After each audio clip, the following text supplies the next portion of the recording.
Pernah tak anda rasa kulit wajah makin kering walaupun sudah memakai tudung, terutamanya jika berada di ruang berhawa dingin sepanjang hari? Ini adalah cabaran utama wanita moden yang sering terlepas pandang. Udara ber-ACC sebenarnya menyerap kelembapan dari kulit, menyebabkan kulit terasa tegang, kusam dan tidak selesa. Jadi, bagaimana cara terbaik mengekalkan kelembapan kulit walaupun bertudung dan berada di ruang ber-AC?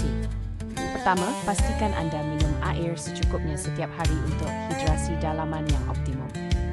Kedua, gunakan pelembab ringan yang mudah meresap dan tidak melekit sebelum memakai tudung agar kulit sentiasa terpelihara.